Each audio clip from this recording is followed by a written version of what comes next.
7 अगस्त को राहुल गांधी ने press conference में कहा कि इलेक्शन कमीशन बीजेपी के साथ मिलकर देश भर में वोट्स की चोरी कर रहा है। उन्होंने कहा कि एक बड़े सिस्टमैटिक तरीके से वोटर लिस्ट में फेक वोटर्स ऐड किए जाते हैं और ये सारे वोट्स बीजेपी को जाते हैं। विधानसभा और लोकसभा के बीच में जादू से नए वोटर आते हैं और जहां भी इन नए वोटर्स ने वोट किया वहां वोट बीजेपी को गया। 5 तरीके इन्होंने बताए जिससे ये किया जा रहा है। पहला, डुप्लीकेट वोटर्स, यानी एक ही वोटर के अलग अलग जगह 2, 3, 4 वोट्स कर देना। दूसरा, फेक और नॉन एग्जिस्टेंट एड्रेस पर रजिस्टर्ड वोटर्स। तीसरा, एक ही एड्रेस पर रहने वाले ढेर सारे वोटर्स, जैसे कि एक एग्जाम्पल देखने को मिला जहां एक घर के एक ही कमरे में 70 से 80 वोटर्स रजिस्टर्ड थे। चौथा, ऐसे वोटर्स जिनका प्रॉपर फोटो ही नहीं है। और पांचवा, ऐसे वोटर्स जो 70, 80, 90 साल के हैं लेकिन जिनको फर्स्ट टाइम वोटर के तौर पर रजिस्टर किया जा रहा है। राहुल गांधी ने इस सब को लेकर ढेर सारा एविडेंस प्रेजेंट किया, जैसे कि बैंगलोर सेंट्रल की महादेवापुरा असेंबली सीट पर यहां 1,250 फेक वोटर्स देखे गए। इन्होंने यह तक कहा कि इलेक्शन कमीशन अगर इलेक्ट्रॉनिक वोटर लिस्ट दे दे तो यह साबित कर देंगे कि नरेंद्र मोदी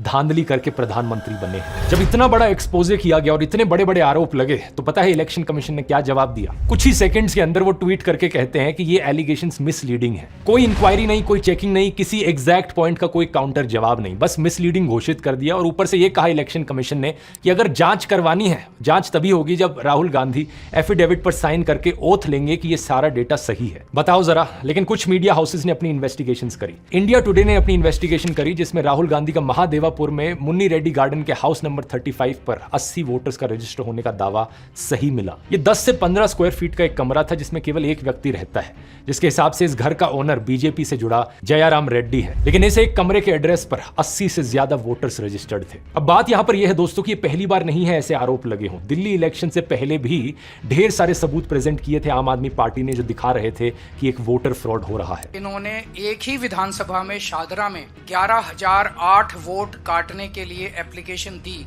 उस वोटर फ्रॉड को भी कई सारे मीडिया चैनल्स ने कवर किया था, ग्राउंड पर गए, लोगों से बात करी और वो चीज सच मिली। इस चीज को मैंने बड़े डिटेल में कवर किया था। यहाँ रिलेटेड वीडियो के लिंक पर क्लिक करके आप उस वीडियो को देख सकते हैं। सवाल लेकिन इलेक्शन कमीशन से पूछा जाना चाहिए, आखिर कितना सबूत चाहिए तुम्हें जिसके बाद तुम मानो कि यहाँ पर कुछ गलत हो रहा है। फ्री एंड फेयर इलेक्शन कराना इलेक्शन कमीशन की जिम्मेदारी है, तो सवाल उठने पर इलेक्शन कमीशन एक्शन क्यों नहीं ले रहा? बहुत सारे सबूत दोस्तों जो राहुल गांधी ने बताया, आप उन्हें खुद जाकर वेरीफाई कर सकते हैं। इलेक्शन कमीशन की खुद की वेबसाइट पर ये नंबर्स डालकर चेक कर सकते हैं।